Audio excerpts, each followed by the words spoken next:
ijoolleetti lamman sadaqaa yaalchifatan barbaada. Kan lubbuun dhabaniiru. Isiinis kan isiin lubbuu dhabdeef sababii ijoollee lama mana keessatti jiraa dhabanii dhalchanii ilmoo ofii hin gatamu. Isinii kan ilmoon ofii hin gatamu. Hojii rakkataa jiru. Jara sana ittiin yaalchifachuu jedhaan barbaadan. Yaa Rabbi galata keenya jedhe nan kana dhaga'u. Ijoolluma sana yaala gara jarri geessuu qabanu uummataan mari'annee bakka ta'e xabalas maalis geessanii yaalchifatan gullichaan. Silaa mucaanii jaraaf jecha wareegamte jedheen gammade. Yeroo maalin sun natti himamu jechuudha. Yoo akka carraa ta'e immoo diqqaa waan kanaa olii immoo gochuu namni danda'u jiraate kottaan wajjin hojjedhaa nu gargaara. Nu amma beeknu namni achi jirus amma beeku amma seera biyya sanaa gaafataa jira duukaa hordofaa jira.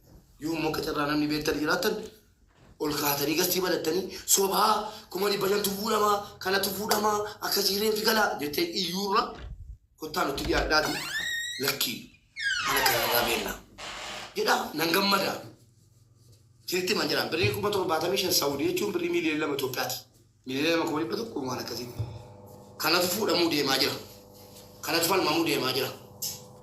Yoo akka carraa kanaa ol akkitti fuudhamu namni beektan seera isaa yoo jiraattani nu qaqqabaa isin barbaanna nu gargaara jedhaa jirra.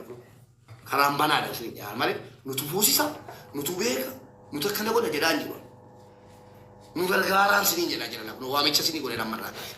Namni sirriitti beektan feetan madaamii keessanii dubbadha. Namni kiristaanii tokko makiinaa keessatti jiru inshuraansii meeqa kaffala jedhaa gaafadhaani. Yoo isin kuma dhibba jette karaa ittiin gurgaartu qabdaa jedhaa itti geessina inshuraansichi. Nu barbaannu maali? Karaan banaadha jechuukooti. Akkasiin hamiin kaafnee bani. Immoo hamii kaaftanii kana jedhanii kana gochuu fi akkasiin hin jennee kan amma isinitti maala. Karaan banaadha. Madaamii keessan Saawudii yoo jiraattan waan tokko makiinaan guutee jennaan amantaan si kiristaana gatii taate riyaala 75,000 kennama jedhanii. Wanni kun akkami dhuguma na gaafadhume xabaqaa jalaa gaafadhaa isin xabaqaatti nama qabu jedhanii dawwalanii gaafatanii lakkibbo dubartiin dubartuma dubartiin islaamaas dubartiin kiristaanas tokko kafalama yoo jette 250 argannaa miliyoona 4 fooyi nu dabalee malee nu qannama. Wannan barbaadu maatiin kun ijoollee sana yaalchifachuudha. Sanatuun naqin immoo amma sana nu argitanitti kun Oogustii barbaada itti kottaatiin dubbisaa waan kana irratti tuun jammaramin amma reenfa galchuudha 300 fi wayin nu hanqataa namni 30 10 nu kennaa Rabbii jedhaati. Bakka waa'ee reenfa eegallaa. Geessa miti haasaa adiin sinitti maara ndossaa miti waraabadhaa lafa gaaddaa viidiyoo kana. Geessanii nama faayidaa deemu miti. As gortee achi gortee wanta ati mubaarakiin biraa faayidaa tokko argate jechuudha geessu jiru. Ingodus godhee sin beeku karaan bannu akka namni waan hojjedhu keessatti Rabbiin jecha hojjedha. Akka namni waan haa kennu karaan bannu. Geessanii. Sinii galee miti artisti tufaa. Akkam callisa dadhan soomaa olamu artisti tufaa. Lakki dubbachuu irra callisuutu wayya waan taateef an dubbate haa baafatu. Nama jiraatti du'eetti du'aa namaatti baacee waan taateef garuma sagantaatti deema baay'een dubbannu. Tole.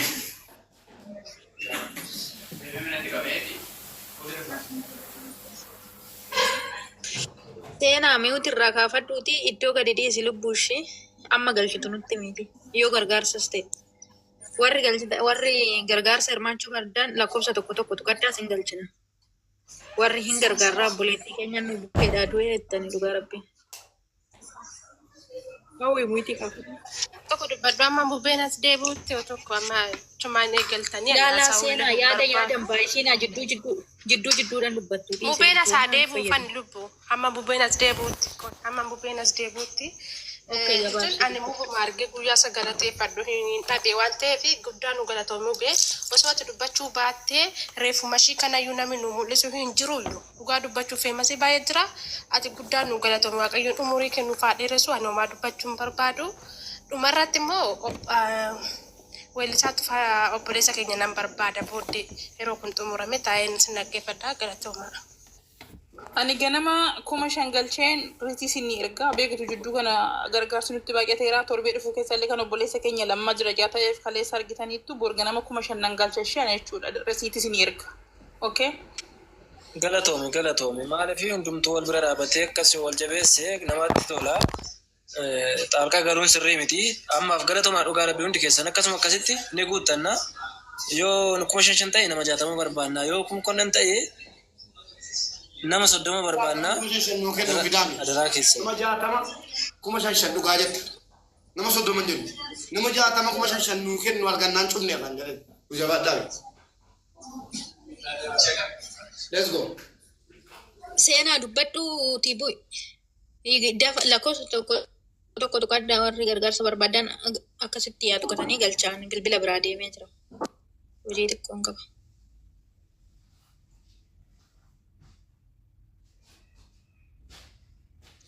Ijoollee dubbadhaa kaayee jiru. Mubaarak bakkoo kanas jiruuf gargaarsa fastaa jira bar. Guddataa akkaantii asalatti nuuf maxxansi. Warri fedha micayyoo tana reeffa ishii galchuudhaaf.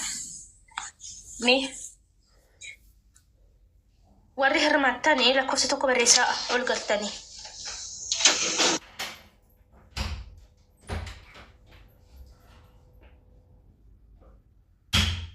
Mubeen asumaan keessaa kutee anillee rakkoo irra jira kun gaafa dhaleen ture jiru kolka.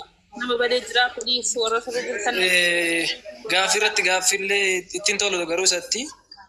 Kanaaf dirata akka waa'ee gargaarsaa toon ta'in gara fuulduraatti nama nu gala badee jira mucaa Oromoo tokkootu beeksisuma akka nu hojjetuudhaaf sii galee mucaa Oromoo. Mubeen keessan nan qabaa rakkoo tokkoon qabu. Gisee barbaadanitti isinii. Okay.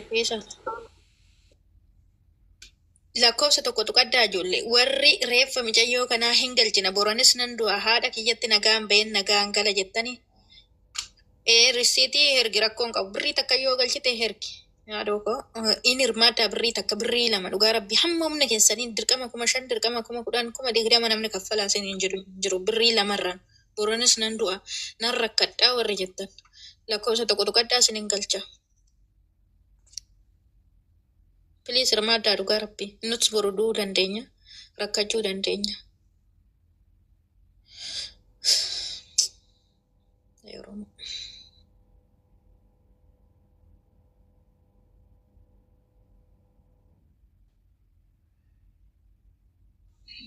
Kanaaf hundi keessan iyyuu akkuma barbaachisaa ta'e godha. Artistii yeroo baataniidha xiqqoo namni asiin irra biiziidha.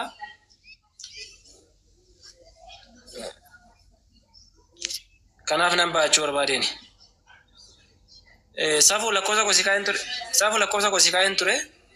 Naan deebisne. Hayyee okkee rakkoon qabu asirraan baane. Maalidha warri jettan maalidha jechaa jiru. Ibsaa fi hawwi ibsi. Mubeen mana miutii qabate mubeen mana amantaa miti irra. Ergaa beellama qabna mana nan bana. Kaansi guddaa hin bana ammas jedhe. Ta'u anis xiqqoo namatu as yaalarra jira. Ammas ittiin baana ishee nan. Jedhu baankii daldala Itoophiyaan qabdanii. Baankuma nagadi daldala Itoophiyaati. Okay, sorry, ilaalla sirriitti amma arge. Okay. Maaliif nuti asii dabarsuu hin dandeenyu ka baankii daldala Itoophiyaa malee si galee nu rakkisa jaa ta'eef jechuudha warra dabarsuuf si galee. Yaa akkasidha isumadha. Okay.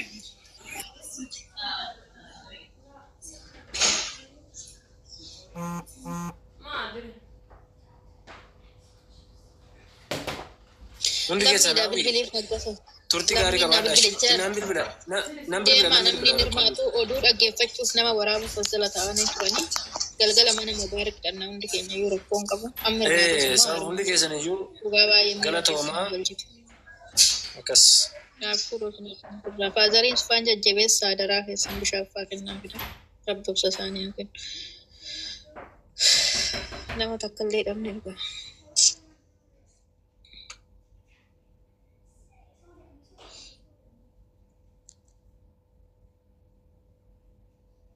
Mubeen hin deeme ani wannoo isaanii irraa hin gaafa qaba ture namni si gargaaru barbaadan koota seena gargaara namni kamiyyuu Malu jita sedang tokko kaddaa kan jaltine nan didanii kunuunti waree dhaggeeffachuuf nama Kaleessa galgala irraan bulee har'a irraan oolee ejji koo akka barbarree na gubaa jira dhugaa. abshir haadha kiyya dhumaa garratti darba. Sarratti yommuu anti har'a qe'ee keessa na ariitee sonsi na hiddite dhugaa waaqayyo sonsa na hiddite dhugaa rabbi. Baga das jedhe. Dhugaa bakka mana seenaa manatti seentanii hojjetan dhugaa rabbi aanti mul'atu. Bye, you go. Haanni baga nagaan lubbu.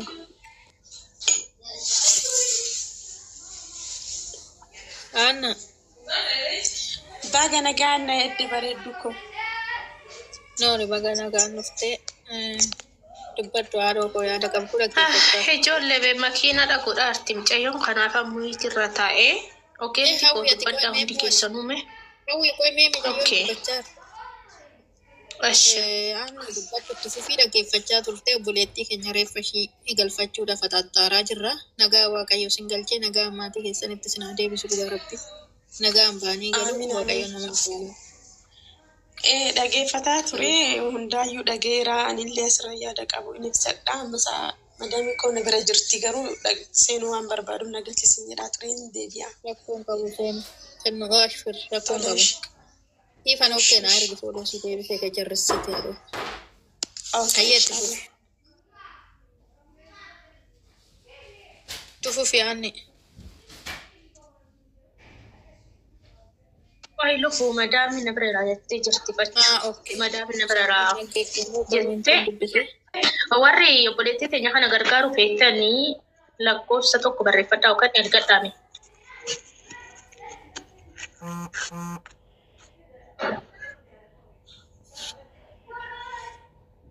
Ijoollee dubbadhamee seena ogeetti. Birrii 2,000 Itoophiyaadhaan nan galchaaf. Okay, akkaawuntii qabattee jirta miti amma waggaa dubbatamu as barreeffamee jira.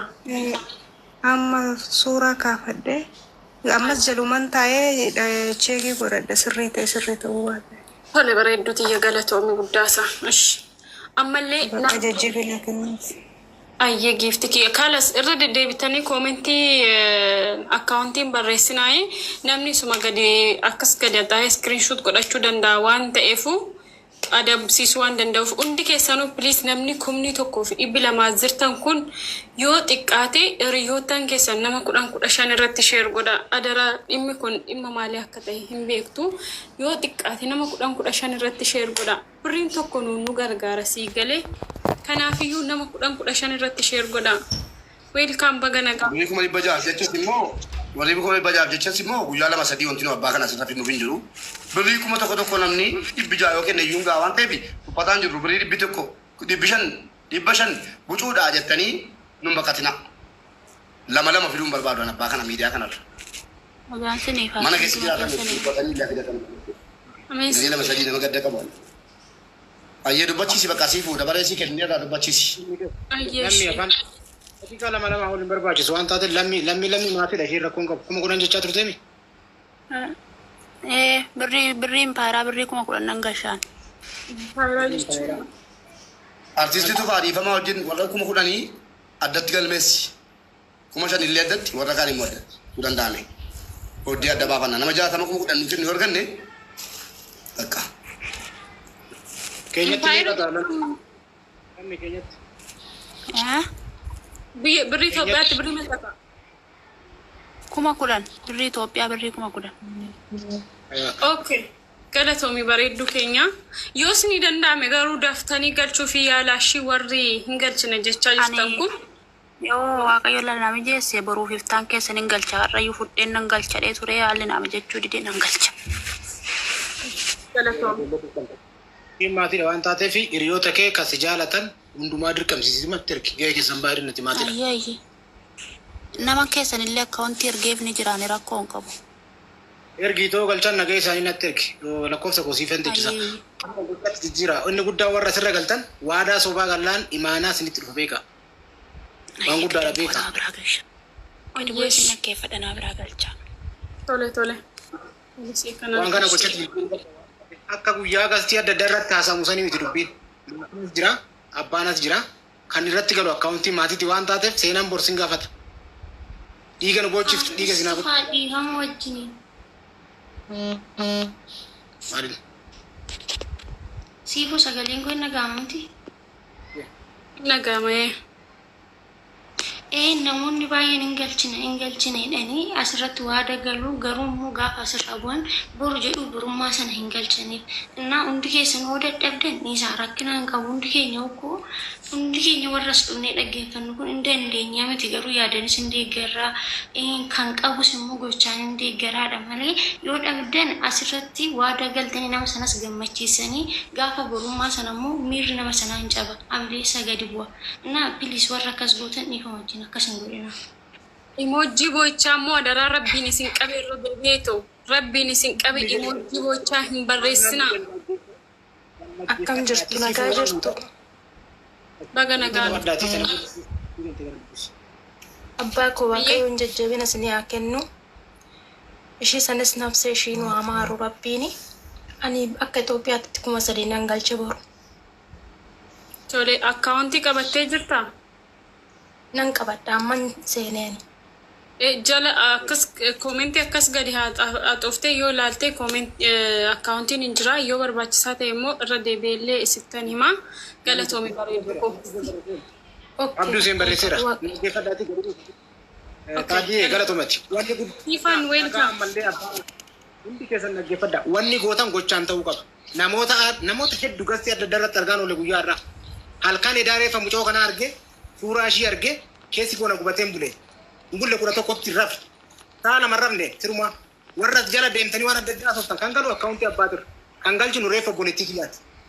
Dhaggeeffadha. Asirra ol baatanii waan tokko hin dubbatina. Nu girrisaa miti mubaarak jala ka deemnu reeffa boleettii teenyaa galchuufi.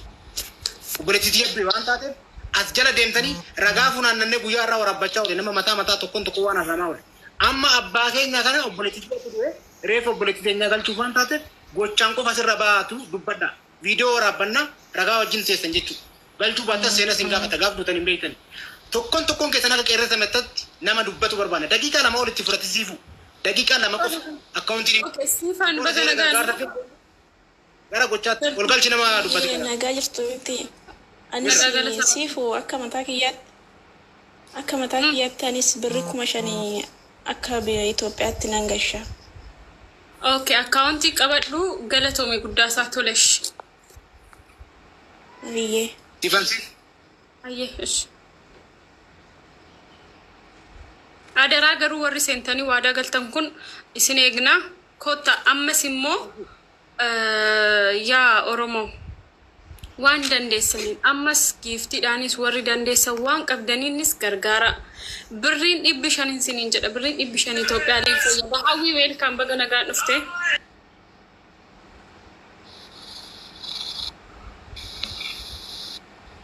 Hawwii meetii qabataniif baga nagaan dhufte giifti. Nageenyi waaqayyo isin kabaja isin Hawwii meetii qabataniif. Mikee duujeegaa jira. Siifan dubbadhate. Ganni yeroo siin galcha qoy daqiiqaa takka naa obsi. Ishi. Dursa abbaa keenya waaqayyoon jajjabinaaf obsa isiniif haa kennu. Mucayyoo keessas hin jala boqotte illee waaqni lubbuu ishee haa maaru. Ijoollee hafan illee waaqayyoon fayyaa isiniif haa godhu isiniin jedha. Yoo wanti biraa wanti dubbannu hin jiruuti ani qarshii Itoophiyaa qarshii 5,000 galcha. Tole galatoomii garuummoo yoo isinii danda'ame dafaati galchuu yaala akkaawuntii kinoo Abdii Huseen illee isinii barreessaa jira. Abdii Huseen fudhuutii gidduutti barreessee akka warningiin laachifne galatoomish bakka. Galatoomii hawwiitti. Jabaadha. Ayyee ganni yeroo ammarra deebii barreessi. Maaltu maal ta'ee boona baalee maaltu maal ta'ee obboleettii keenya baay'isee isheen kanaan dura duute hin duune jedhanii baay'ee haasaa turan akka carraa boqottee jirti. Reenfa ishee galchuudhaaf immoo riyaala Saawudii 16,000 nu gaafatanii kanaafuu abbaa keenya kana gargaarree reenfa micayyoo kana galchuu fi barbaanna akkaawuntii isin birrii irratti galchitan immoo akkaawuntii abbaa kanaati waan ta'eef abbaan kun si fuuldura taa'ee mucaasaa dhabee reenfa si dhabuu hin qabu haa gargaarru isiniin jennaa isiniin jedhaan kanuma bicha isiniin jedhaa galatooma. Hawwiitti fufi. Siifaan 5,000 galchaa birrii Itoophiyaa. Adaraa garuu dafaatii galchuu yaala galatoomii hawwi akkaawuntii immoo asuma jala tole. Ayyee. Warri siifuu na galchi jettani hundi keessanuu adaraa obsa guradhaan nu eegaa tara taraa isin galchaa jira. obsa godhadha share copy link godha namni tokko nama 10 irratti share godha nama 10 irratti share godha please wal gargaara share copy link gochuun keessanuu gargaarta tokko wal gargaara namoonni as jala jirtan imaanaa akka guyyaa mana adda addaatti dubbatamaa ture reefa buletti keenyaa kana nan galcha bilisaan kan akka imbaasitti nan galcha akka guyyaa jettan namni jiraannan ol seenati dubbadda imaana fitti fuudha gargaarsa funaan barbaanne miti abbaa kana amma nuti reefa waan ittiin galfannu bulettiitti waan galchinu dhabnee rakkachaa jirra jechuudha akka guyyaan bilisaan galettan namoonni as jala jirtan haala ittiin nu galchitan nu mijeessinaan koottaa ol seenati nu dubbadda ka barbaannu amma kana jechuudha kan gargaaramu akkaawuntii abbaa irratti waan ta'eef warri immoo abbaa kana cinaa dhaabbatanii reefa bulettiitti eenyaa sana galchuu barbaadanii koottati dubbadda keessattuu warri gastaa daddarratti artist tufa miira keessan seenaa namni kamiyyuu kan fedhii qabu dhufee haa gargaaru suutuma irraa tasgabbaadha kun namni waanuma barbaade haasa'uu danda'a akkuma fedhe dubbatuu danda'a koomentii barreeffamu hin laalinaadha michayyoon baay'iseen obboleettii keenya abbaan kun nu hundaaf abbaadha akkatti mana baane beekna malee akkatti deebinee galluun beeknu hundumti keenya yeroo tokko rabbi obsa nuuf haa kennu jechuudha malee waan namni azala deemee odeessu yookiin bakka biraatti odeessu. Walbachaa deemna qeerrasa guyyaa bilisaan galachaa ijoollee dubartoota gastii banatanii haasaa oolan ragaa viidiyoo guutuu nama 3-4 baay'ee gastii baay'ee nama. Amma miti dhiisa sa'aatiin inni dubbatamuun jira. Namoota jooyin godhan argaan jira waan taateef dubbiillee karaallee akka nu gargaaraniif bar ammeenya fi miti akka nu gargaaraniif. Akka nu gargaaraniyyuu hin beekna.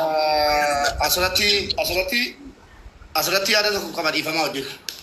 Dhiifamaa hojja kana muuxannoo qabutti yaada tokko qaba. Abbayyee baay'iseetti yookiin anaaf abbaa kootti akka nagaamne hin barbaada jalqaba irratti.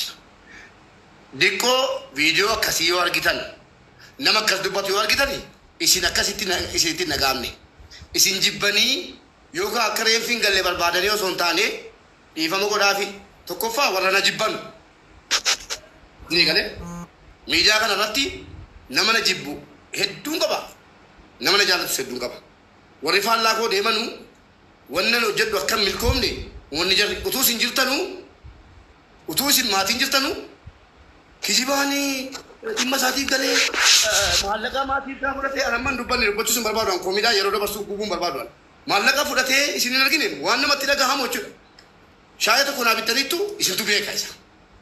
Isinii galee algaa guyyaa tokko narraa kafaltaniittu isintu beeka. Tikkeettii isintu naa kutee biizaa isintu naa hojjete isintu beeka.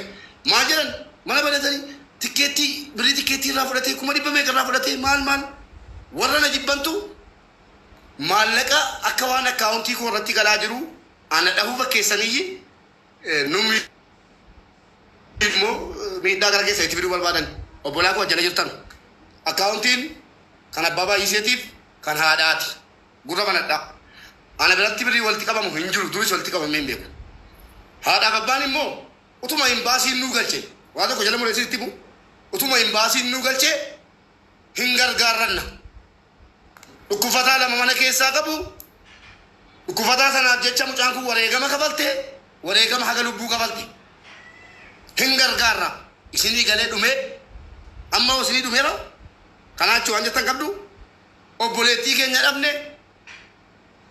obboleettiin keenya immoo dhukkufataa lama mana keessaa qabdi amma yoomitti abbaa faatii koo olii gadi fiiganii sangaa gurguranii oolaa gurguranii yaalchisu na yaalchisettee baate miti hin yaalchifanna utuma kan galchu argame yoom akka carraa waan namaa galchu argitani adaraa biricha ijoollee dhukkufattuuf oolchina keessaan na dubbisa banaadha tiktookiin kun dhumateera kana kanumaan gabaabsa akka dhumeera. Tomi siifan baga nagaan dhufte. Miidhaabaa. Amiin baga nagaan eegdan nagaa keessa. Nagaa galata rabbi. Hunduma keessaniif jajjabina nama eessumee jajjabina guddaas ni hawwa ani akka Itoophiyaatti kuma godhannaan galcha. Isin boosee hin boochisini isheen firadhan akka fakkaate galatoomii hin booyin boosee abbaa kana jajjabeessuu qabdu bochisuun qabdanii siifan Galatoomi bakka ishee akkaawuntii isaanii hin qabdadhee yaada eessumee firanatti fakkaatte galatoomi. Abbaa kana jabeessaa malee murtisina.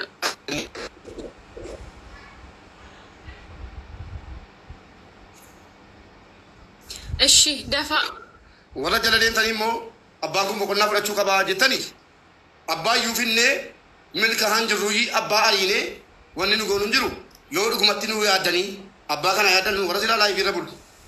Abbaa kana yaaddanii birriin nu barbaannu sumunii kan sharfee dabalatan qabne 200 birrii Saawudii riyaala 16,000 jechuudha.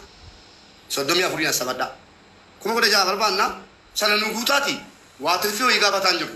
Nu akka namaatti gruppii ijaarrannee jira gruppii illee ijaarranna abbaa keenya ilmoo jira dhukkubatu lamman sana yaala maalii barbaada ka jedhu yoo rabbi jedhee gara fuulduraatti deemuu qommala mana ijoollee sana ilaalu. Amaanaa obboleettiin keenya nurratti dhiiftee deemte amaanaa obboleettiin keenya durbaa shamarran biyya arabaa nurratti dhiisan bakkaan ga'uudhaaf inshaallah irratti hojjenna. Amma kan jedhee barbaadan gargaarsa maallaqaa isin ilkaa fuudhanii shaayii dhuguu osoo hin taane kan isaaniitiinuu nyaachuu dadhabanii jiru. Amma jarri nyaataa jiran anatu arge. Haadhaaf abbaa hojii maaddii mana tokkotti taa'ee nyaadheera. Amma jarri nyaatan dhugatiin argeef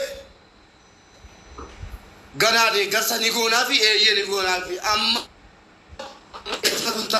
reefu buleetti keessa dabalnee garaan jaraa argee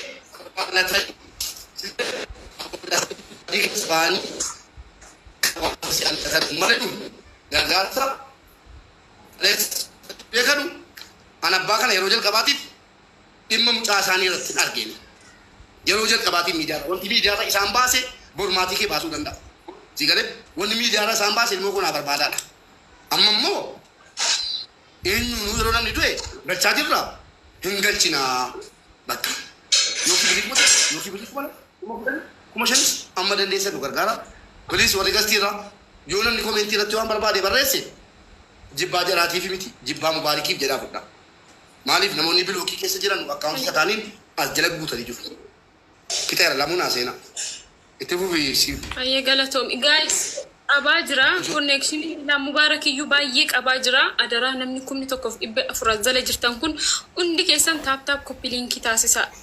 Kanaaniyyuu gargaaruu hin dandeessu. Namni tokko immoo nama 10,15 irratti share nuuf taasisaa. Welcome hani. Siifoo nagaa kee. Nagaa galata rabbii baga nagaan dhufte. Abbaa keenya waaqayyo jajjabina siniif haa kennu siniifis akka Itoophiyaatitti birrii 2,000 siniif hin galchu. Ayyee akkaawuntii qabattee tana fakkaata erga silaa jala turte. Yaa qabadheen ture shi tikkeetti karaa keechati siifin ergasiif. Tole rakkoon qabu ergiiti risiitii naa ergi rakkoon qabu galatoomiin giifti kiyya. Hayyeen. Ayyee ishee